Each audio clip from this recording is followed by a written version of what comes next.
아멘.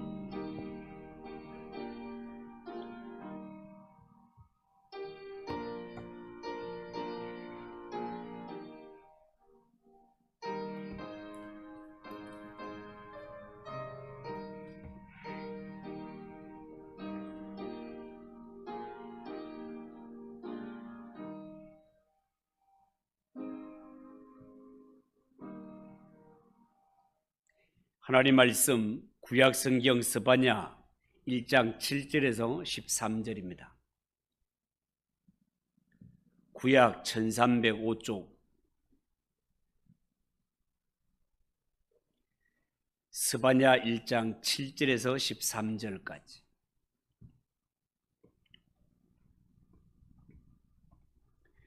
잘 있으면 한 절씩 교독합니다. 7절입니다. 주 여호와 앞에서 잠잠할지어다. 이는 여호와의 날이 가까웠으므로 여호와께서 희생을 준비하고 그가 청할 자들을 구별하셨음이니라.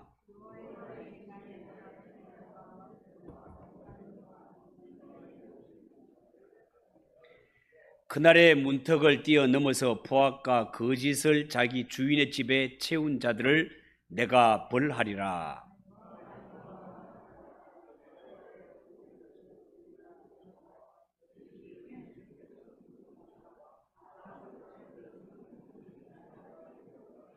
막대스 주민들아, 너희는 슬피 울라. 가나안 백성아 다 패망하고 은을 거래하는 자들이 끊어졌음이라.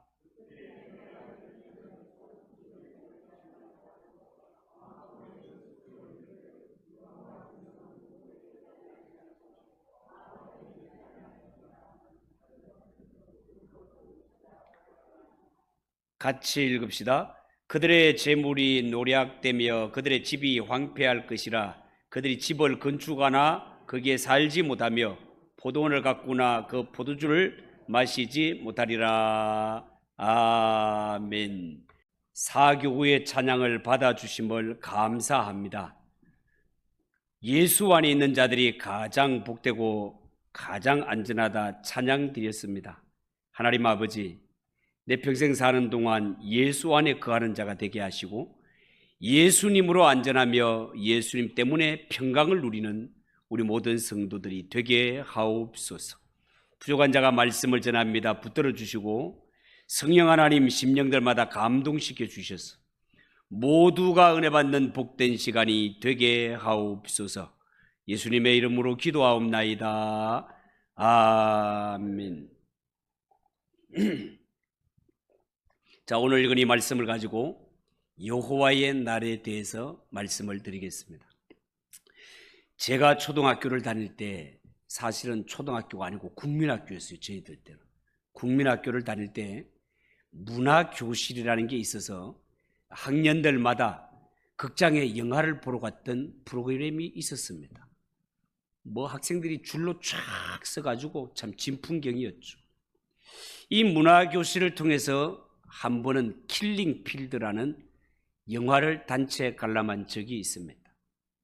여러분, 킬링필드는요 1960년에서 1970년대에서 그 캄보디아에서 일어난 대량 학살로 좁게는 1975년부터 1979년까지 폴포트라는 사람이 주도하던 이 민족 캄푸치아에서 khmer rouge가 대규모로 민간인들을 처형했던 엄청난 대학살극이죠. 넓게는 이를 전후로 캄보디아에서 일어난 대학살을 일컫는 말이 킬링필드가 되겠습니다. 방송실 한번 사진 한번 띄워보시겠어요? 이게 우리가 그때 영화를 보았던 그 영화의 포스터입니다. 포스터. 그 다음 그 대량 학살이 이루어지게 되고 그 민간인들 수만 구되는 이러한 그 시체들을 그냥 생매장했던 그곳에 지금 가면 이러한 학살 박물관이 세워져 있고 그때 있었던 일을 전시하고 있는데 제가 여기에 가보았습니다. 그 다음 사진. 이분이 그때 당시의 상황을 끝까지 기록했던 종군 기자가 되겠죠. 그 다음 저 지금 어렴풋하게 보는 게 지금 해골더미입니다. 전부 해골더미예요. 해골더미. 저기서 살아남기 위해서 몸부림치는 그때 상황을 다시 다른 사진. 박물관에 가면 그때 당시에 그 유해들을 발굴했던 것이 지금 그대로 전시가 되어 있습니다. 또 다음 사진. 이 지금 사람 생매장했던 곳에서 지금 그 사체들 그 발견된 유골들입니다. 그 다음. 이 사람이 바로 폴포처 수백만 명을 그때 학살했던 그 원흉이 되겠습니다. 여러분이 영화 킬링 필드를 보면 캄보디아가 공산화되면서 멸망하는 장면을 생생하게 영상 지워도 됩니다. 생생하게 전하기 위해서 최후까지 남아있다가 붙잡히는 조금 전에 보았던 종군 기자 한 사람이 나옵니다. 이 사람은요, 영화 내내 보면 몇 번씩 죽음의 고비를 넘기고 그 죽음의 땅을 탈출한 후에 수많은 사람들이 당시에 학살을 당할 수밖에 없었던 그 현장을 생생하게 전달해주고 증언을 한 그러한 종군 기자가 있습니다. 보셨지만 지금도 캄보디아에 가면 이 기념관을 통해서 그때 상황을 볼 수 있는데 참혹해서 정말 보기 힘든 그러한 곳이 되겠습니다. 여러분, 오늘 본문으로 들어가서 한때 찬란했던 예루살렘이 바벨론에게 멸망당하는 과정을요, 멸망당하기 전부터 멸망당할 당시까지 생생하게 증언했던 사람들이 있었습니다. 그들이 누군가 하면 바로 유다의 하나님의 선지자들이었습니다. 하나님의 선지자들은 예루살렘이 완전히 멸망할 것을 알면서도 그 땅에서 도망가지 아니하고 끝까지 그 땅에 남아서 유다의 멸망을 생생하게 증언했습니다. 왜 하나님의 선지자들은 그 성이 멸망당할 줄 알고 있었는데 도망가지 아니하고 남아서 그 사실을 생생하게 끝까지 전파했을까? 그 이유가 뭘까요? 여러분, 어느 시대를 물어나고 역사 가운데 한 나라가 망했다라는 것은요, 이거는 예사한 일이 아닙니다. 하물며 성경에 나오는 이 이스라엘 또 유다, 하나님의 나라였단 말이죠.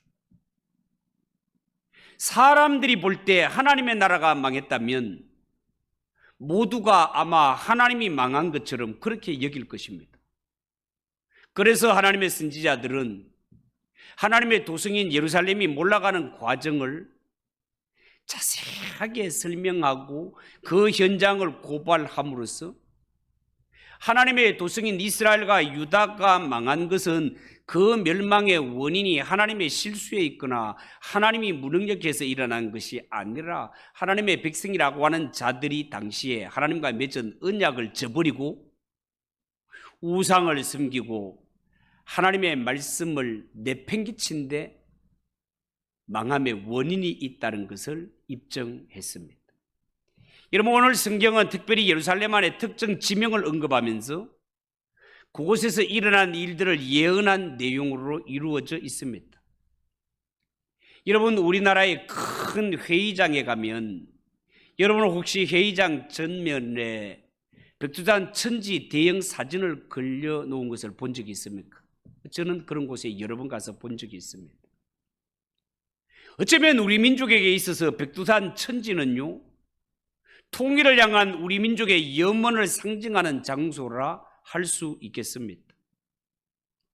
언젠가 반드시 평화 통일이 되어서 백두산 천지까지 자유롭게 왕래할 날이 오기를 간절히 소망하고 있는 것이죠.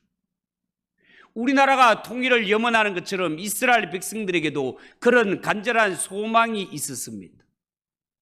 이스라엘 백성들이 가지고 있는 간절한 소망, 그것이 뭡니까? 아마 이미 망해버린 저 북쪽의 이스라엘과 지금 몰락해 가고 있는 남쪽 유다가 언젠가는 반드시 통일이 되어서 한 통치자 밑에서 독립왕국을 이루는 것이 그들의 간절한 소망이었습니다. 그들은요, 하나님께서 모든 이방 민족을 멸하시고 자신들을 해방시켜 남과 북이 한 나라로 세워지는 그날, 그 날을 가리켜서 구약 성경은 여호와의 날이라고. 당시에 이스라엘 백성들은 이 여호와의 날이 오기를 얼마나 간절하게 사모했는지 모릅니다. 아마 당시에 이 여호와의 날에 대한 이 기대와 소망은 점점 백성들을 향해서 넓게 퍼져가고 있었던 것 같습니다. 자, 그런데 여러분, 이 여호와의 날을 두고 두 부류의 해석이 있습니다. 이 여호와의 날을 두고 거짓 선지자들은 이 날은 구원의 날, 이 날은 구원의 날이라고 백성들에게 희망을 부추기며 이 여호와의 날이 되면 하나님께서 우리를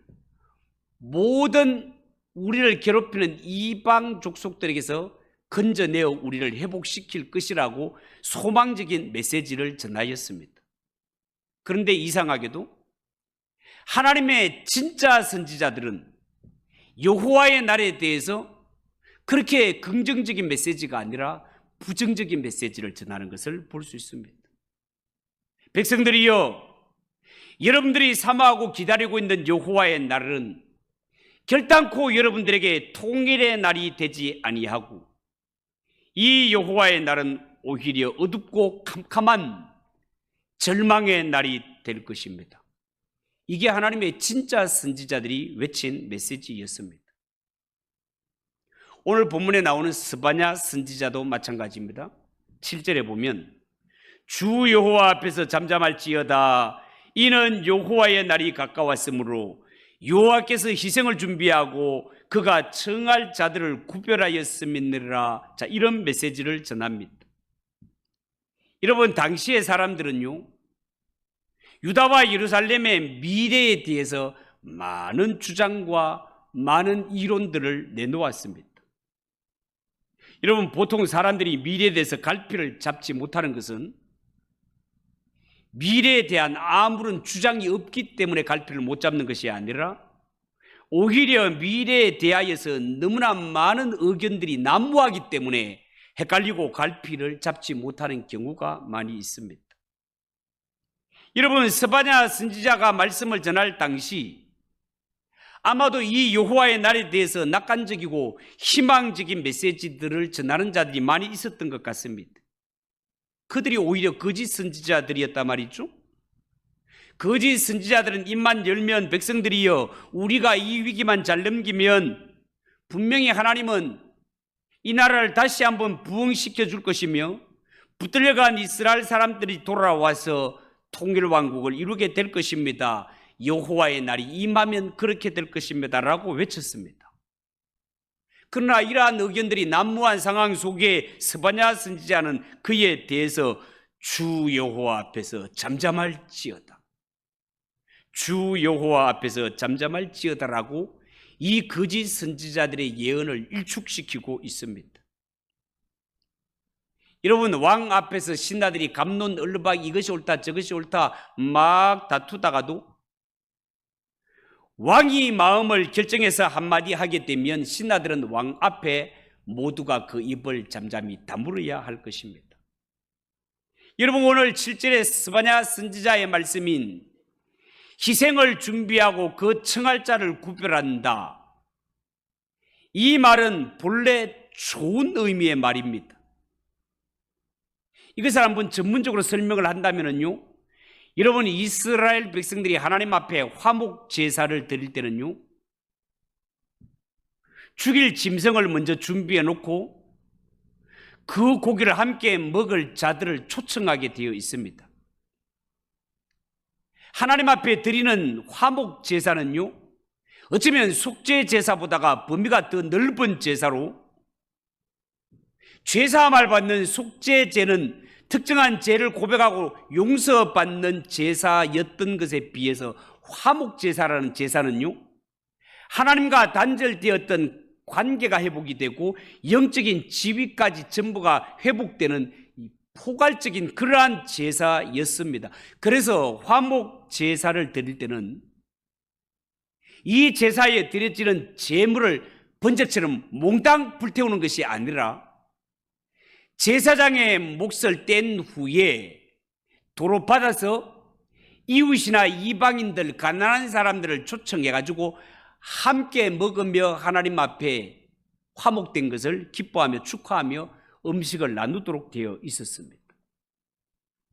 자, 그런데 오늘 본문에 나오는 이 화목 제의에 초대되고 드려지는 제사는 여기에 의미가 상당히 어려운 의미가 들어 있습니다.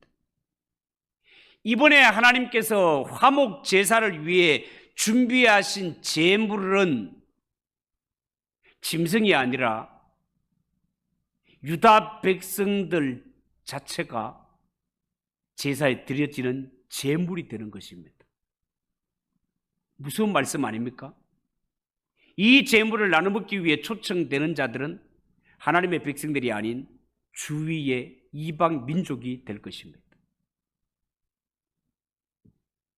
그만큼 하나님은 이 땅에서 이스라엘 백성들, 유다 백성들을 쫓아내야 될 만큼 하나님의 백성이라고 하는 그들이 이 은혜의 땅을 죄악으로 더럽혀 놓고 만 것입니다.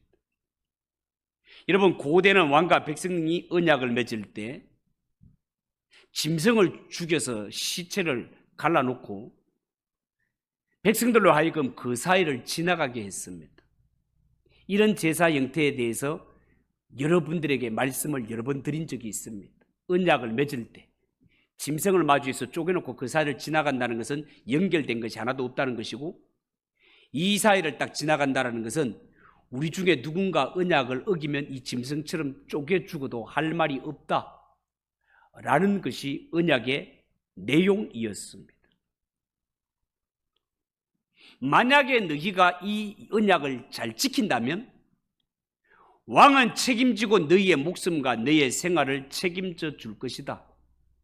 그러나 만약에 왕과 맺은 이 언약을 너희가 어겼을 때는 이 짐승처럼 쪼개지고 찢어져도 할 말이 없다 알겠지. 이것이 언약 속에 포함이 되어 있습니다. 그리고 이렇게 해서 죽었을 경우에는 이것은 저주받은 죽음이기 때문에 사체를 거두어서 장사 지낼 사람이 없습니다. 그러면 어떻게 되는가? 공중의 새와 들짐승들이 와서 들짐승 입장에서는 잔치를 벌이는 것입니다.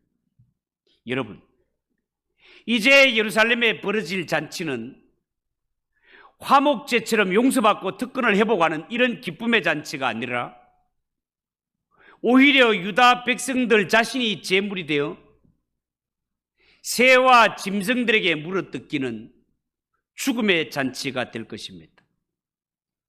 여러분, 본래 하나님의 백성인 이스라엘 백성들은 그들이 아무리 참혹한 죄를 지었다 하더라도 돌이켜 회개하면 모든 특권과 권세가 회복될 수 있는 족속이 이스라엘 족속 아닙니까, 여러분? 그런데 지금은 회개가 문제가 아니라 유다 백성들 자체가 하나님과 사이에서 맺어진 언약 자체를 깨뜨려 버렸기 때문에 언약을 깨뜨린 그들이 하나님 앞에 목숨을 내놓아야 하는 이런 지경이 되어버렸고, 하나님의 심판이 행해지는 그날이 바로 그들이 손꼽아 기다리던 여호와의 날이 될 것이다 라는 것입니다. 여러분, 하나님의 백성들에게는 어쩌면 중립지대라는 것이 없습니다. 축복이냐 저주냐 둘 중에 하나입니다. 하나님의 말씀을 붙잡고 회개하면 아무리 잘못해도 용서받고 회복될 수 있지만, 하나님의 언약을 발로 차버리고 하나님의 말씀을 깨뜨리는 자, 그리고 하나님을 향해 등 돌려가는 자, 그들은 희생 제물처럼 둘로 쪼개어져도 할 말이 없게 된다는 것입니다. 이럴 때 초청받는 손님들은 하나님의 백성들이 아니라 오히려 이웃이나 이방인들, 덜 짐승과 공중에 새로 여겨지는 자들이 이 잔치에 초대를 받게 될 것이다 라는 겁니다. 자, 그러면 신약 시대는 어떤가? 여러분, 구약 시대는 분명히 하나님의 말씀을 어기면 은혜 밖으로 쫓겨나게 되어 있지만, 신약 시대는 그렇지 않습니다. 그래서 신약 시대를 은혜 시대라고 합니다. 여러분, 지금은 우리가 죄를 지을 때 성령님께서 우리 속에서 근심하시며 우리의 심령 속에서 하나님의 은혜가 고갈되는 일이 일어납니다. 신약 시대에 살고 있는 우리는 미래에 찾아올 이 어둡고 캄캄한 이런 여호와의 날, 이런 심판의 날은 없습니다. 그 대신 심판은 나에게 없다라고 하지만 하나님께서는 하나님의 말씀을 떠나고 범죄하는 우리를 이 세상 사는 동안에 핍박받게 하심으로 말미암아, 고난당하게 하심으로 말미암아 철저하게 이 고난을 통하여 하나님만 의지하는 믿음을 갖고 살도록 인도해 주십니다. 그래서 신약에 살아가는 성도들은 여호와의 날이 있는 것이 아니라 연단의 날이 있다라고 볼 수 있겠습니다.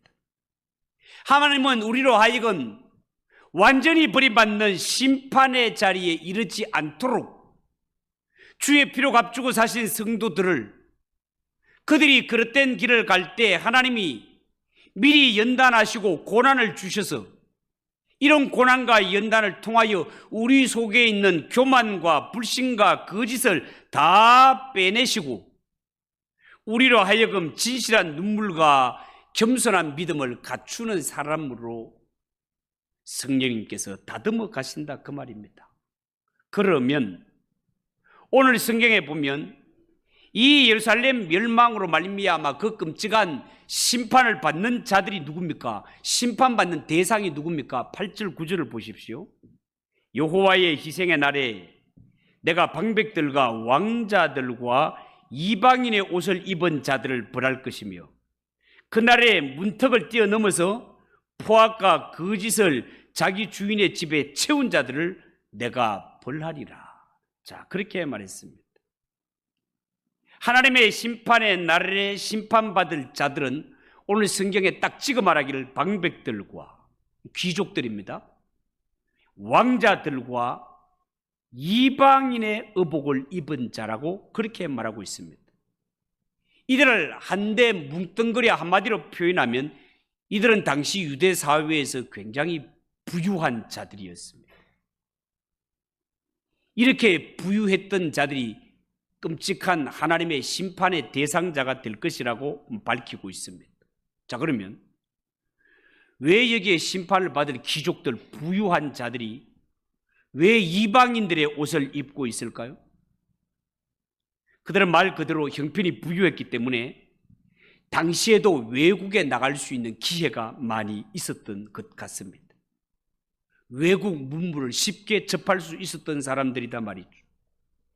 이렇게 이들이 가진 재물을 가지고 외국에 나갈 기회가 많았기 때문에 그들은 많은 사람들 앞에 내가 얼마나 가진 자이며 얼마나 내가 외국을 많이 경험했는가 이런 것들을 자랑하기 위해서 일반 평민들이 볼 때 외국 옷을 입고 다녔으며 외국 옷만 입고 다니는 것이 아니라 이들은 외국의 종교, 여호와 종교에서 보면 이방 종교요 우상 종교까지 예루살렘으로 끌어들이고 말았습니다. 여러분, 우리가 성경을 보면 솔로몬 왕 이후의 유다의 왕들은 이방 나라와 정략적 결혼을 하는 것 알고 있죠? 이 정략 결혼으로 말미암아 외국 공주들과 함부로 결혼하는데도 이 심판의 원인이 있다라고 볼 수 있습니다. 왜요? 외국 공주가 이 유다 땅으로 이스라엘로 시집을 올 때 몸만 오는 것이 아니라 그들이 섬기는 종교 우상을 함께 가지고 들어왔고 그 사이에서 태어나는 왕자 아이들을 기를 때 이방 나라식으로 유대인들 자녀들을 교육시켰기 때문에 그렇습니다. 유다의 왕자들은 이방인 엄마 나라의 풍습대로 이방 나라의 옷을 입고 다니며 이방 나라의 사고방식으로 그렇게 자라가고 있었습니다. 이처럼 유다의 타락을 조작한 사람들은 당시의 일반 평민들이 아니라 귀족들이고 왕족들이고 부유한 자들이 유다를 이 모양으로 만들어 버렸다라는 거예요. 자, 그런데 이렇게 심판이 하루하루 가까워지고 있는 이러한 날에 하나님이 하나님의 택하신 백성들을 옮기시는 것을 보세요. 여러분 혹시 고양이가 새끼들을 옮기는 거 본 적 있습니까? 여러분 고양이는 새끼들을 자주 옮깁니다. 고양이가 새끼를 옮기는 것을 보면 한 마리 한 마리 입으로 물어서 안전한 곳으로 이동시키는 것을 볼 수 있는데, 하나님께서 하나님의 친백성, 구별된 하나님의 백성들을 구원하실 때도 이제 곧 예루살렘이 심판으로 멸망받게 될 것이니까 이 심판받을 도성에 두면 안 되고 옮겨야 되기 때문에 하나님께서는 성경 전체적인 시각으로 놓고 볼 때 이 예루살렘 사람들을 1차, 2차, 3차에 걸쳐서 바벨론으로 옮기는 것을 볼 수 있습니다. 왜요? 이곳은 심판받는 곳이기 때문에. 마치 고양이가 자기 새끼를 옮기는 것처럼 하나님은 당신의 백성들을 당시에 가장 강대국이었던 바벨론으로 옮기는 것을 볼 수 있습니다. 그리고 나서 하나님의 성이라고 하는 예루살렘, 그곳은 당시에 귀족들과 부자들만 남게 되었는데 그 위에 하나님의 심판이 임하게 되는 것을 볼 수 있습니다. 자, 그러면 여러분, 이스라엘의 부자들은 살 수 있는 길이 없을까요? 아니요, 있습니다. 부자들도 구원받을 수 있는 길이 있습니다. 그게 뭡니까? 하나님의 말씀을 듣고 하나님의 언약을 지키며 스스로 변화받는 것입니다. 지금까지 살아온 것이 약한 자들을 무시하고 약한 자들을 빼앗으며 착취하며 살았더라도 하나님의 말씀을 듣고는 변하여 새 사람이 되는 것입니다.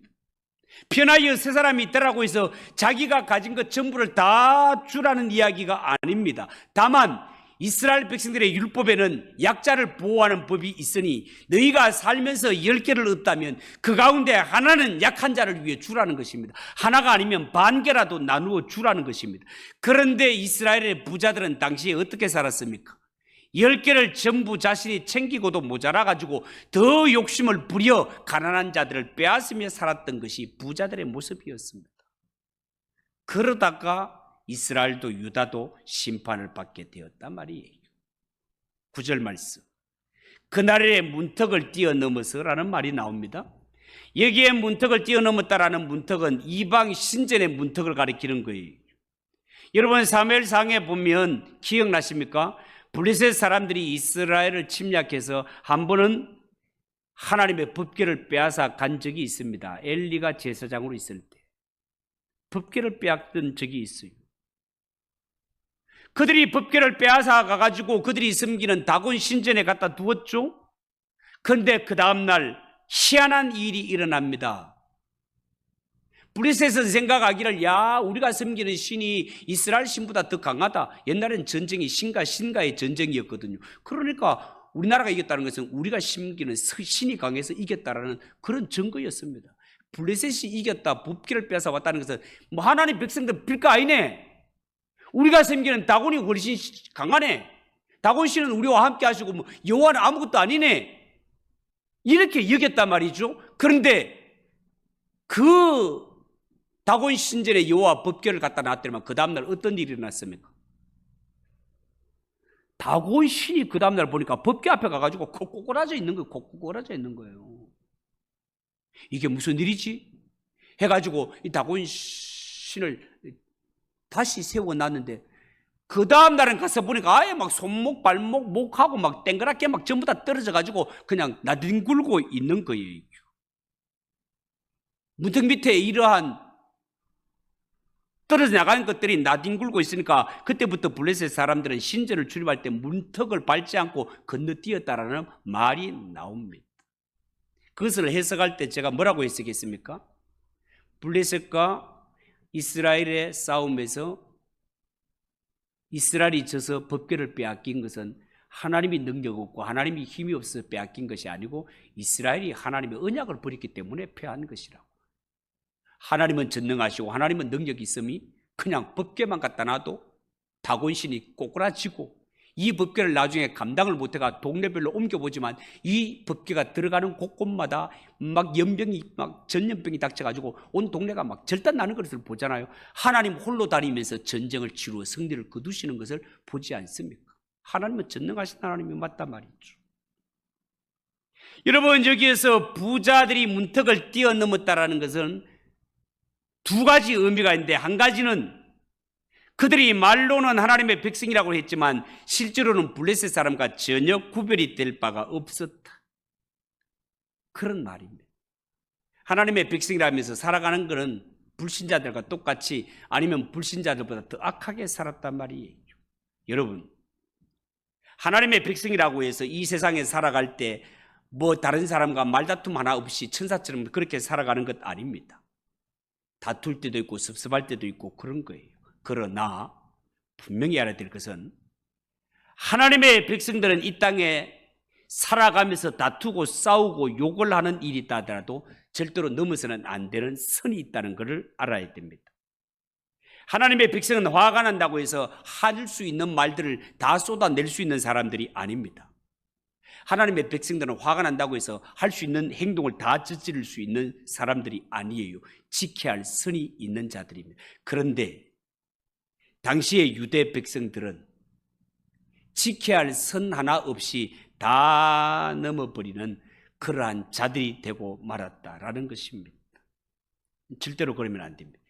또 하나는 이방인들의 신전 문턱을 드나들듯이, 이방인들이 신전 문턱을 드나들듯이 하나님의 백성들조차도 성전을 문턱을 드나들 때 이방인들과 똑같이 전혀 변화가 없었다는 거예요. 이게 무슨 말인가 하면, 하나님이 살아계시고 하나님의 말씀이 능력이 있고 하나님의 은혜가 있다면 사람이 주의 성전에 와서 예배를 드리고 기도를 드리게 되면 그 사람의 삶과 말과 행동에 변화가 일어나야 되는데, 예배당에 나와서 말씀도 들었고 은혜도 받았고 늘 말씀을 가까이 하고 늘 기도한다고 하면서도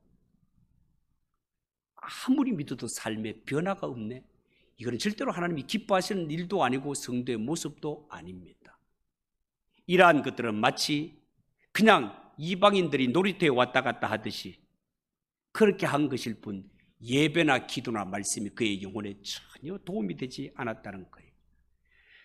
그들이 강포와 계율로 자기 주인의 집을 채웠다라는 말은, 하나님의 집에는 절대로 강포와 계율 이러한 것이 있어서는 안 되는 곳인데도 불구하고 하나님의 백성인 자들이 이방인들과 살아가는 속에서 그들 속에 살아가는 삶의 모습, 이러한 것들, 하나님의 성전과는 전혀 어울리지 않는 이런 것들만 와서 우수수 남겨버리는 이러한 일들을 하나님의 백성들이 행하였고, 이러한 일들을 행하는 자 결국은 하나님의 심판을 불러오게 되었다라는 것이 되겠습니다. 그래서 이스라엘 백성들에게 있어서 여호와의 날은 굉장히 큰 구원의 날인 줄로 알았건만 이것이 구원의 날이 아니라 오히려 심판의 날로 돌변하는 것을 말씀을 통해 볼 수 있습니다. 나머지 말씀은 다음에 한 번 더 전하도록 하겠습니다. 기도하겠습니다. 하나님 아버지, 은혜를 감사합니다. 이스라엘 백성들은 언약 백성이었지만 그들이 하나님의 언약을 스스로 발로 차버림으로 말미암아 하나님의 은혜와 보호막이 거두어지는 것을 말씀을 통해 깨닫습니다. 하나님 아버지, 우리는 하나님의 말씀 없으면, 은혜가 아니면 살아갈 수 없는 연약한 자라는 것을 명심하고, 언제나 하나님 앞에 우리는 언약 백성이요 말씀 안에 살아가야 할 자라는 것을 꼭 명심하고, 하나님의 말씀 붙들고 복음 붙들고 예수 안에 살아갈 수 있는 성도들이 되게 하옵소서. 예수님의 이름으로 기도하옵나이다. 아멘. 458장 찬송하겠습니다.